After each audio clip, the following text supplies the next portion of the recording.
Hey guys, how are we doing? It's Martin here with another video. This one, although it won't be uploaded for a couple of days, I'm shooting on Saturday the 21st of February from the Bandara Resort and Spa in Koh Samui in Thailand. Fabulous resorts, really can't speak highly enough about it. We were very fortunate that we've been upgraded from a standard or a superior room, which is what we call the standard rooms quite often in Asia, to what's called a pool villa, which basically means we have our own private plunge pool and kind of sitting out area, and a huge room. It is really awesome. So very happy. The staff here are fantastic. Great food. We're right on the beach. Now, unfortunately, my what do you call it? I guess my body does not deal terribly well with being out in the sun too long, or kind of having I guess hot weather generally. So I've had to spend more time perhaps sat out in the shade than I would have liked. Got a bit sunburned while snorkeling a couple of days ago. I went out on a VIP snorkeling trip with one of the dive companies, which was awesome. Again, with the Dive Academy. The boat trip to Koh Tao, which is an island north of here, was a bit arduous, but it is the place to go for the coral reefs and all that kind of stuff. So it was worth the trip. I would say the boat journey was pretty horrendous because it's a small boat and it's quite a lot of open sea, so you get bashed around quite a bit. Anyway, what I wanted to actually talk about in this video, which I've already rambled off track for far too long on, is quite a few, a number of guitarist buddies on YouTube have been posting videos about their top 10 albums. So I thought it might be interesting just to talk about mine very briefly. So because I'm on holiday, I don't have access necessarily to be able to post audio clips or in the background or anything like that. Although if I don't edit this till I get back, maybe I will. So wait and see what you get, really. So without further ado, here are my top 10 albums of the moment. Not in any particular order. So first up, Dream Theater, who are the band I've seen live more than any other band. I think I've seen them 7 times, maybe 8, I'm not sure, lost track. And my favourite album from them is 6 Degrees of Inner Turbulence.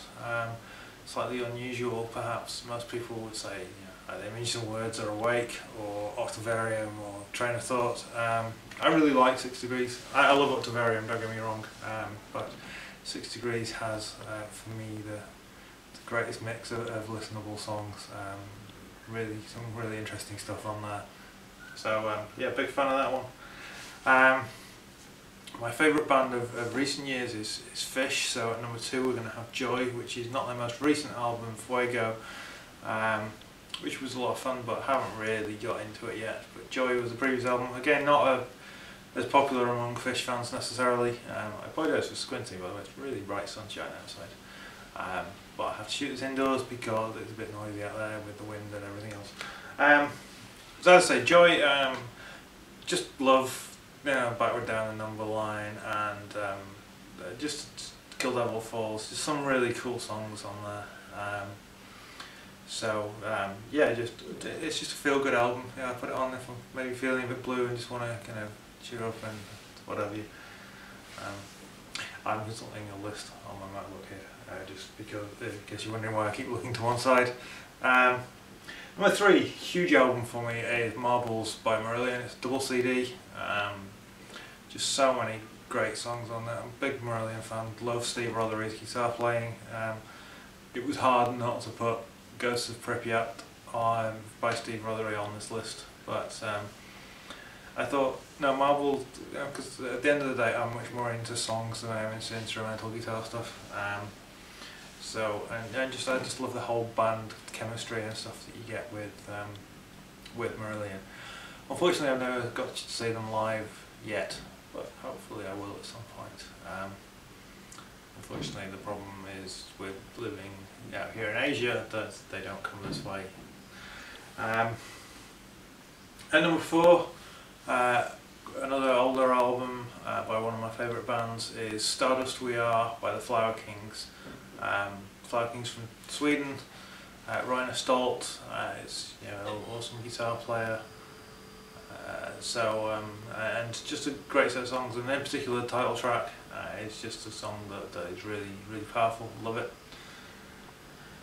And number 5, kind of betraying my metal roots a bit more maybe, is Ragnarok by Tur. Now Tur are a Viking metal band from the Faroe Islands that, you know, not a huge number of people have heard of, it seems, but they've released 7 albums or something now. I've got them all really good stuff. But Ragnarok is probably my favourite, although I love Eric the Red as well. But there's just, you know, great. It's really heavy, really complex, but with real singing. I don't like kind of shouty, screamy vocals. And Harry Jensen has a fantastic heavy rock voice, and the guitar playing is fantastic. So just generally good songs. And they also, what's cool about is that they mix kind of traditional folky kind of chanting and vocal harmonies and rhythms and all that kind of stuff in there. So and some of the songs are in Faroese or Icelandic or Danish or whatever, Norwegian, who knows. There are a variety of languages used in their songs as well as English. And yeah, great band. I don't stand at all in the same place as them from a kind of religious or spiritual position, but yeah, musically they're fantastic, and most of their songs are not particularly anti what I believe in or anything, so yeah, I can easily skip the odd song if anything offends me. But okay. Obviously, I am first and foremost a guitar player, so it would just be wrong to not include Joe Satriani. So at number 6 we've got Flying in a Blue Dream. As I was getting into guitar was around about Surfing with the Alien, Flying in a Blue Dream, that kind of time. Those two and The Extremist are probably 3 of the 4 biggest influences as a guitar player on me in my teenage years. That is one being Passion and Warfare by Steve Vai.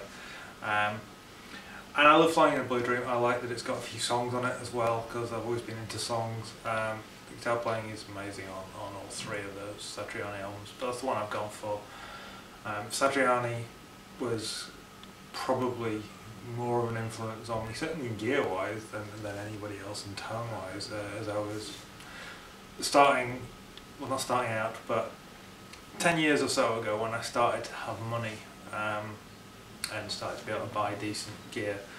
I had, well, at different times, I think 7 or 8 of the Joe Satriani guitars. I've still got 2. I had the PV Joe Satriani JSX head. So yeah, the Satriani pickups, everything was Satriani for a while. Now I've moved on from there, but you can still definitely hear that influence in my playing. And yeah, so Satriani had to be on this list.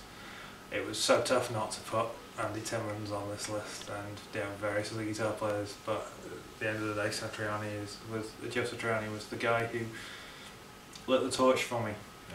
So he's on here. Now coming to a completely different style of music that doesn't really have electric guitar playing at all. At number 7 I've got Under the Table and Dreaming by the Dave Matthews Band, their first proper album. I don't know if it's their first album, but it's certainly the first one that came to the fore, really, and I just love it from the whole sort of band dynamics kind of side of things. First got into it from a drumming point of view, because Carter Beauford is amazing, and I got the DVD Under the Table and Drumming, I think it's called, which had songs from this album and the second album on it. Absolutely blew me away, and then the more I listened to it, the more I got into the music. Just great songs. Love the interplay of the sax and the violin, and then Stefan Lassard's bass playing, even back then when he was probably about 19, was just out of this world. So yeah, great stuff. At number 8 is Blackbird by Alter Bridge. Again, pretty heavy stuff, but with really good singing. I love Miles Kennedy's voice and Mark Tremonti's harmonies and stuff that he does. The vocals mesh together really well. The guitar playing is amazing. The title track, Blackbird, is just so cool. I mean, I could have put all 3 Alter Bridge albums on this list. Out of any of the kind of modern heavy rock stuff that I listen to, Alter Bridge is the one that I would turn to. I love Blackstone Cherry and a few other bands. But definitely Alter Bridge are up there. Number 9 is Venus Isle by Eric Johnson. Now, most people on these lists are putting Tones or they're putting Avia Music on, but Venus Isle is the one that really inspired me. Again, it was through Joe Satriani because I got the G3 video back on VHS back in the day, and just hearing not the stuff he jammed with the other two because that was a bit awkward, but his own stuff when he did SRV and Manhattan, yeah, just opened my eyes to a whole different sort of style of guitar playing, really, where it wasn't just, because I like clean guitar, but it wasn't just bluesy or jazzy. It was still playing, he's just on another plane, really, and it's completely inspirational to me. It actually then opened my ears to people like David Gilmour and people who were playing cleaner, and they're completely different people. But yeah, it's hard to say is how much that album influenced me. What was strange about it was I actually bought the CD from my dad for, I think it was either his birthday or Father's Day one year, and then I don't know whether, I think I borrowed it on prolonged loan. I thought he would like it, and he did, but I think I liked it more, and it was just a huge album. There's some lovely pieces of music on there, including little short instrumental excerpts and actual songs. I like his voice, some people don't, but I like Eric Johnson's voice. And then talking of singing, at number 10, so the final one on this list, is Karmakanic, who are another band from Sweden who they were Jonas Reinhold from the Flower Kings, the bass player from the Flower Kings, they're kind of his side project, and they have a guy called Göran Edman on lead vocals, who has just a fantastic voice, and they write really great songs. So Who's the Boss in the Factory was my favourite of their, I think, 4 albums. If they've released a 5th since I've been in Hong Kong, I must get it as soon as I get back to Europe in summer. But yeah, absolutely loved that album. Great songs, from simple songs to really progressive stuff to the kind of, I think that's the one that's got this kind of extended instrumental. It's very almost classical sounding. Really recommend that album. It was just huge. It's the 3rd album, definitely recommended. The bass playing is amazing, as you expect with anything that Jonas Reinhold is involved in. And then I've got 5 honourable mentions. These were ones that didn't quite make the list, but probably should have been on another day. First up is Burning the Days by Vertical Horizon. Again, just love it. Great songs. There's just some really cool stuff on there that I've really got into. So yeah, that was a huge album. Again, it's more recent. It's not the most recent album, but it's I think the one before the last one. And I can just really chill out and listen to that one. Sometimes you need something to chill out to. It's quite poppy, but there's a couple of really good songs in terms of the tonality and all that kind of stuff that I like. Another heavy album is God's Equation by Pagan's Mind, band from Norway. What would you call that stuff? Power metal, I guess. Again, fantastic singing, fantastic keyboard playing, great guitar playing. The whole package really, for that kind of heavy melodic music. Yeah. I didn't put on here, but I could easily have replaced that with Winter Heart's Guild by Sonata Arctica, but I think God's Equation by Pagan's Mind is a step above for me. My third honourable mention is Once by Nightwish. Yeah, I love Nightwish. They produce some amazing albums, but that for me is the top of the mountain, the peak. In terms of, I love the new singer Flo Jansen, but Tarja Turunen was just, was the sound of Nightwish. But at that point was when Thomas Holopainen had really brought his composition and his arrangement and stuff up to a whole new level compared with some of their earlier stuff. So the combination of Thomas's amazing writing and playing, and then Tarja's vocals, and there's just some great songs on there. I could listen to that all day. Particularly something like Ghost Love Score, just really good. Number 15 is sorry, number 14. Honourable mention number 4. I'm reading it off a spreadsheet and I've got an empty line. He's a recent discovery for me, which I wouldn't have known anything about was it not for the Sir Artist parties now. Last year, Ian Thorley from Big Rack played there, and of all the music that was played at that party, that's the only stuff I can really remember. He played with Pete Thorne, and there were a couple of songs on there that I just really got into. Another band that kind of went away for a while and came back. I don't have their most recent album yet. I really must get it. But yeah, the album that I've put on my list is as I say, In Loving Memory Of, which I think was their third album. It was the one after they went away and came back. I could be wrong about that, but yeah, it's the album that I like the best. Excuse me. And finally, it's a underappreciated solo album by the person who probably is the reason that I play guitar in the first place, which is Undiscovered Soul, the second album by Richie Sambora. Again, I got into guitar primarily from Bon Jovi, but particularly from Richie's guitar playing. I absolutely love that.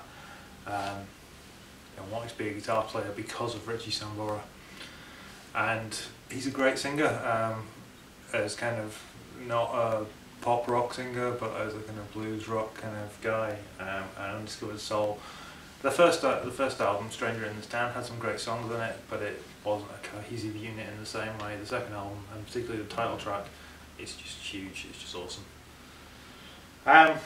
So there we go. I've probably waffled on for quite a while, but those 15 albums are the biggest ones probably for me, and particularly those top 10. So 6 Degrees of Minor, Turbulence, Joy, Marbles, Stardust We Are, Ragnarok, Flying in a Blue Dream, Under the Table and Dreaming, Blackbird, Venus Isle, and Who's the Boss in the Factory. I seriously recommend you go out and buy all of them. Support great musicians. I don't. People have been nominating other people to do these lists. I don't know anyone particularly I want to nominate. I would just love to hear your top 10 albums from all the guitar players out there. So until next time, guys, take care, and I'll see you soon.